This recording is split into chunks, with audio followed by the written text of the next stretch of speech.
വീട്ടിൽ കുറച്ച് കാലമായി. അങ്ങനെ കാലം കഴിക്കാൻ പാടില്ല. ഞാനത് 2 ദിവസം അശ്ലീലവും അശ്ലീലവും പറയുമ്പോൾ പറയാൻ വിചാരിച്ചൊരു കാര്യമാണ്. പക്ഷെ എന്നോടും ആ സമയത്ത് സമയം കിട്ടിയില്ല. ഒരു സൂചനയ്ക്ക് വേണ്ടി ഞാൻ പറയുന്നു. നാടും വിട്ടുപോയിട്ട് കൊല്ലങ്ങളോളം അന്യനാട്ടിലിരിക്കുന്ന ചില പുരുഷന്മാരുണ്ട്. കടുത്ത തെറ്റാണ് കേട്ടോ. നല്ല ആരോഗ്യമുള്ള യുവതികളെയും വീട്ടിലിരുത്തിയിട്ട് നിന്റെ ദുന്യാവ് സമ്പാദിച്ചിട്ട് നിനക്ക് മതിയാകുന്നില്ല. നീ ദുന്യാവ് ഇങ്ങനെ സമ്പാദിക്കാൻ വേണ്ടി ഭാര്യനെയും വീട്ടിലിരുത്തി അന്യനാട്ടിൽ എത്രയോ കാലങ്ങൾ പോയി ഇരിക്കുന്ന ഏർപ്പാട് നിർത്തണം സഹോദരന്മാരെ. ഒരു ചുരുങ്ങിയ കേസ് ചെലവായാൽ തന്നെ ഇടയ്ക്കിടയ്ക്ക് വന്നു പോയിക്കൊണ്ടിരിക്കണം വിദേശത്ത് പോകുന്നവർ. അത് നമ്മുടെ സ്ത്രീകളുടെ സുരക്ഷിതത്വത്തിന് അനിവാര്യമാണ്. അവരുടെ പാതിവൃത്യം സൂക്ഷിക്കാൻ അനിവാര്യമാണ്. നിനക്ക് തന്നെ മറ്റൊരു സ്ത്രീയുടെ മുഖത്തേക്ക് നിന്റെ കണ്ണ് പെട്ടുപോകാതിരിക്കാൻ അത് നല്ലതാണ്. നീ ഇടയ്ക്കിടയ്ക്ക് നാട്ടിൽ വന്നു പോകണമെന്ന് വിദേശത്ത് പോകുന്നവരോട് ഞാൻ പ്രത്യേകം ഉപദേശിക്കുകയാണ്. ഒന്നുകൂടി പറയട്ടെ, നിനക്കങ്ങനെ വരാൻ പറ്റാത്ത ചുറ്റുപാടാണെങ്കിൽ നിന്റെ ഭാര്യയെ നീ അങ്ങോട്ട് കൂട്ടിക്കൊണ്ടുപോകണം. നീ വിദേശത്ത് കൊണ്ടുപോയി നിന്റെ ഭാര്യന്റെ കൂടെ സന്തോഷത്തിൽ ജീവിച്ചോ. കാരണവന്മാരോട്, ഉപ്പാപ്പമാരോട്, ഉമ്മാമ്മമാരോട് ഞാൻ പറയുന്നു, മകന്റെ ഭാര്യനെ അങ്ങ് കൊണ്ടുപോവാണ് എന്ന് പറയുമ്പോഴേക്ക് നിങ്ങൾ ബാളെടുക്കണ്ട. നിങ്ങളെപ്പോഴേക്ക് പ്രശ്നം സൃഷ്ടിക്കണ്ട. ഓ കൂട്ടിക്കൊണ്ടുവന്നാ ഓൻ എന്ന് ചോദിക്കണ്ട. ഭാര്യനെ നിന്റെ മകനെ കൊണ്ട് പെണ്ണിനെ കെട്ടിച്ച് നിന്റെ വീട്ടിൽ അടുക്കളപ്പണിക്കല്ല, അതുപോലെ തന്നെ നിന്റെ വീട്ടിൽ അടിച്ചു വാരാനല്ല. അതിന് നീ ജോലിക്കാളെ നിർത്തിക്കോ. അതേസമയത്ത് ചെറുപ്പക്കാരന്റെ ദീന് രക്ഷിക്കണം. നിങ്ങളെ മക്കള് നരകത്തിൽ കിടന്നുരുളുന്നതാണോ നിങ്ങൾക്ക് താല്പര്യം? നിങ്ങളെ മക്കളെ ഭാര്യമാർ കുറച്ച് ദിവസം കഴിയുമ്പോൾ സ്വന്തം മക്കളെയും വിട്ട് ഇറങ്ങിപ്പോകുന്നതിലാണോ നിങ്ങൾക്ക് താല്പര്യം? ഓ സഹോദരന്മാരെ, കാരണവന്മാരെ, വിദേശത്ത് കൂടുതൽ നിൽക്കുന്ന മക്കളോട് നിന്റെ ഭാര്യയെ നീ അങ്ങ് കൂട്ടണമെന്ന് ഉപദേശിക്കേണ്ടത് നിങ്ങളാണ്. അത് പറഞ്ഞു കൊടുക്കേണ്ടത് നിങ്ങളാണ്. അതിനെതിരെ സംസാരിക്കേണ്ടവരല്ല നിങ്ങൾ. ഞാൻ പ്രത്യേകിച്ചും ഉമ്മമാരോട് ഉപദേശിക്കുകയാണ്, അതുപോലെ പ്രായമുള്ളവരോട് ഉപദേശിക്കുകയാണ്.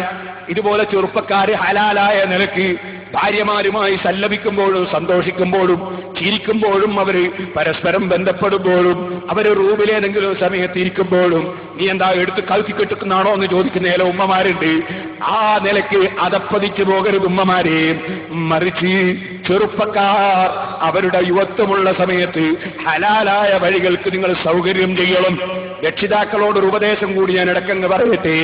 ചെറുപ്പക്കാരായ ആൺകുട്ടികളുണ്ടെങ്കിൽ അതാ നിന്നോട് അനുയോജ്യമായ വിവാഹാലോചന വരുമ്പോ നീ അവിടെ തെങ്ങിന്റെ എണ്ണം നോക്കാതെ, കാറിന്റെ പവർ നോക്കാതെ, അറയുടെ ഉഷാറ് നോക്കാതെ, പണത്തിന്റെ മുമ്പിൽ നിന്റെ മകനെ പണയം വെക്കാതെ ദീനുള്ള കുടുംബത്തിൽ നിന്ന് വിവാഹാലോചന വരുമ്പോ നിന്റെ ചെറുപ്പക്കാരനായ മകനെ കൊണ്ട് വിവാഹം കഴിപ്പിക്കണം. ആ മകൻ എന്തെങ്കിലും ഒരു ഹറാമിലേക്ക് തെറിച്ചു പോയാൽ, ഒരു ഹറാമ് പരിചയിച്ചു പോയാൽ അതിന്റെ ഉത്തരവാദിത്വം തെങ്ങിന്റെ എണ്ണവും പറഞ്ഞ്, പണത്തിന്റെ എണ്ണവും പറഞ്ഞ്, പവനിന്റെ എണ്ണവും പറഞ്ഞ് സ്ത്രീധനവും കാത്തിരുന്ന ഉപ്പയായ ബാപ്പയായ നീയാണ് കേട്ടോ. അതിന് വാശി പിടിച്ച അമ്മാമനാണ് കേട്ടോ. അതിന് വാശി പിടിച്ച ഉമ്മയാണ് കേട്ടോ. നിന്റെ മകൾ ജീവിതത്തിൽ ഒരൊറ്റ വ്യഭിചാരം നടത്തി പോകുന്നത് നിനക്ക് ദുന്യാവ് മുഴുവനും കിട്ടുന്നതിനേക്കാൾ എത്രയോ അബദ്ധമല്ലേ. നിന്റെ ഒരു മകനൊരു വ്യഭിചാരം നടത്തിയിട്ട് നിനക്കൊരായിരം തെങ്ങ് കിട്ടിയിട്ട് എന്താ മോനെ, നിനക്കൊരായിരം പവന് കിട്ടിയിട്ട് എന്താ മോളെ? മറിച്ച് നിന്റെ മകനൊരു ഹറാമ് ചെയ്യാതെ, നരകത്തിന് കാരണമാകാതെ, ചോദിക്കട്ടെ, നിന്റെ മകനെ ഈ ദുന്യാവിലുള്ള തീയിൽ ഒരു 5 മിനിറ്റ് കിടത്തും. ആ 5 മിനിറ്റ് കിടത്തുന്നതിന് ഒരു 10,000 പവന് തരാമെന്ന് പറഞ്ഞാൽ നിന്റെ മകനെ തീയിലിടാൻ നീ ഒരുങ്ങുമോ ഉമ്മ? നീ ഒരുങ്ങുമോ ബാപ്പാ? നിനക്കൊരായിരം തെങ്ങ് തരാം, നിന്റെ മകനെ 1 മിനിറ്റ് തീയിലിടുമെന്ന് പറഞ്ഞാൽ നീ അതിനൊരുങ്ങുമോ? സമ്മതിക്കുമോ? നിനക്ക് അല്ലാഹുവിന്റെ നരകത്തിൽ വിശ്വാസമില്ലേ? അതുപോലെ സ്വർഗത്തിൽ വിശ്വാസമില്ലേ?